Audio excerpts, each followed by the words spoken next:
E aí, família Palestina, tudo verde com vocês? E aí, será que a derrota no derby e a vitória do Botafogo ontem sobre o Vasco complicou muito a vida do Palmeiras? É isso que nós iremos ver hoje. Hoje nós iremos comparar as tabelas de jogos restantes entre as equipes e falar alguns probleminhas do Palmeiras, do porquê que o Palmeiras não consegue se sobressair em algumas partidas. Depois da derrota no derby, o Palmeiras se complicou muito, afinal o Botafogo venceu o Vasco ontem e ampliou a vantagem que antes era de 3 pontos, agora é de 6 pontos. Ou seja, mesmo o Palmeiras vencendo um confronto direto, o Palmeiras não tira a vantagem, porque se vencesse diminuiria para 3. A gente vai chegar lá. Quais são os jogos que faltam para o Botafogo? O Botafogo ainda enfrenta Cuiabá, Atlético Mineiro, Vitória, Palmeiras, Internacional e São Paulo.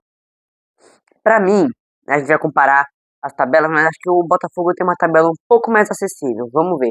Peço que vocês deixem a opinião de vocês. Qual tabela é mais difícil? Qual tabela é mais fácil? E quantos pontos você acha que o Palmeiras vai fazer nesses últimos jogos? Vamos lá. O Palmeiras ainda enfrenta o Grêmio, Bahia, Atlético Goianiense, Botafogo, Cruzeiro e Fluminense. São adversários complicados, a maioria está ali na parte de cima da tabela, tirando o Atlético Goianiense, porque quando o Palmeiras for enfrentar o Atlético Goianiense, muito provavelmente o Atlético já vai estar rebaixado. Muito provavelmente. Então, eles podem ou jogar numa retranca do caramba, ou eles, sei lá, vão dar a vida para ganhar do Palmeiras, mas assim, eles não vão estar precisando de pontos, porque eles provavelmente, matematicamente, já vão estar rebaixados. Então não tem por que eles irem para cima e querer ganhar o jogo, mas enfim. O Palmeiras tem 3 jogos em casa até o final do campeonato. E 3 fora de casa. O Botafogo tem em casa 2, 1 e 2 jogos fora, 3 jogos em casa e 3 jogos fora também. Mas acho que no final ali o Botafogo enfrenta Palmeiras, Internacional e São Paulo. São 3 adversários complicados. Ainda mais que o Palmeiras vai ser no Allianz Parque. Mas enfim. Vamos falar agora de alguns probleminhas do Palmeiras, por que o Palmeiras não consegue se sobressair. O primeiro ponto é falta de eficácia. É uma coisa que o Abel fala tem um tempo, que é a falta de eficácia do time do Palmeiras. A gente viu contra o Corinthians, por exemplo.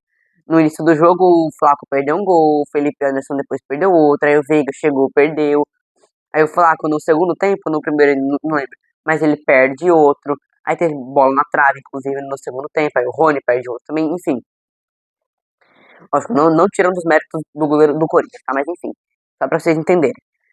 O Palmeiras chega, mas não faz. E aí custa muito caro. Contra o Fortaleza custou muito caro. A gente chegou no gol deles, quando tava 2-1, que fosse, pra poder ampliar o placar. Não ampliamos, logo em seguida a gente tomou o gol deles. Contra o Corinthians foi pior, porque a gente chegou, a gente amassou no primeiro tempo, mesmo assim saímos com a derrota. Segundo ponto, defesa insegura. O Palmeiras, nos últimos 3 jogos, sofreu 7 gols. Vale lembrar que o Palmeiras ficou uma sequência aí de 4, 5 jogos sem levar gol. E vale ressaltar também que logo depois da última data FIFA, que o Palmeiras jogou contra o Juventude, o Palmeiras já levou 3 gols de cara. Dia 20 de outubro, não lembro agora. Que o Palmeiras levou 3 gols, aí contra o Fortaleza levou 2 aqui contra o Corinthians. A defesa tava muito insegura, não tava sólida, sabe? Terceiro ponto, apatia com menos tempo sem jogo, com mais tempo sem jogos. A gente viu isso contra o Corinthians, no segundo tempo, quando tava lá nos 15, 30 minutos, eu não vi mais o Palmeiras jogar. Eu não vi mais o Palmeiras jogar. Era cruzamento na área sem nenhuma finalidade, era passe errado, o Rios errando praticamente tudo que fazia. Enfim. Quarto ponto, falta de soluções. O Palmeiras, isso aqui não é só no campo de ataque, mas o Palmeiras, pra sair jogando, às vezes tem umas dificuldades e acaba sempre, por exemplo, voltando pro Everton. É uma jogada que irrita muito os palmeirenses, inclusive a mim, porque toda hora, mesmo o Palmeiras podendo avançar, o Palmeiras volta a jogada pro Everton. Então, é é uma falta de solução, você não saber para onde você vai. E o quinto ponto, desempenho na hora H. Isso aí tem um tempo já. Um exemplo muito claro é contra o Botafogo na Libertadores, no jogo de volta. O Palmeiras no primeiro tempo, bem meh, bem ruim. No segundo tempo, já leva 2 gols, e é aí que o Palmeiras acorda. O Palmeiras, depois de sair perdendo, acorda. E aí decide jogar nos minutos finais. Então, é isso que não pode. O Palmeiras querer jogar nos minutos finais porque pensa que vai resolver nos minutos finais. Às vezes pode resolver, mas às vezes não.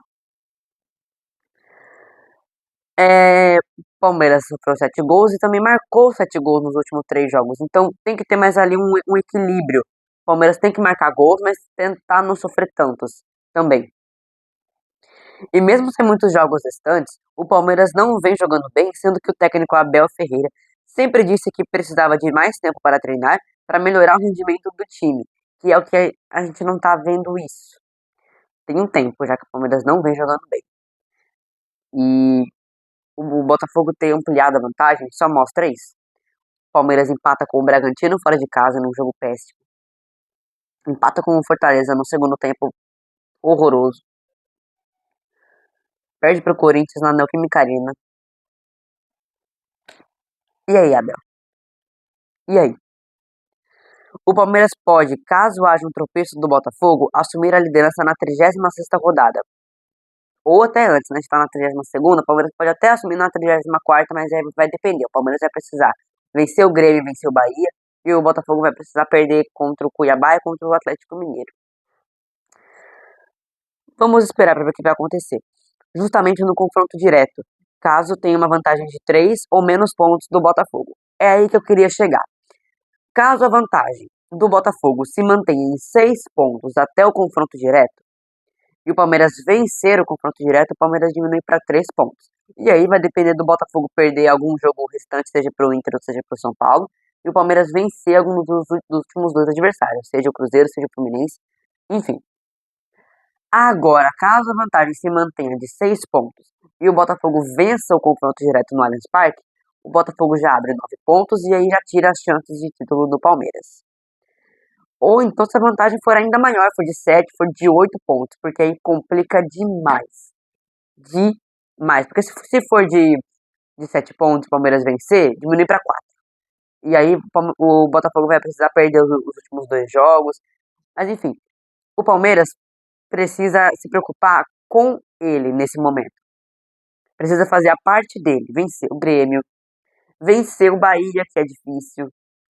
Então, assim, um confronto direto pode ajudar o Palmeiras, mas também pode ajudar o Botafogo. Vai depender muito dos cenários até lá. Então é isso, galera. Deixa a opinião de vocês aí nos comentários. O que você acha, o que você espera do Palmeiras para essa reta final? Será que já era o título ou será que ainda dá? Deixa nos comentários, deixa o like, compartilha o vídeo. Tamo junto. Avante palestra.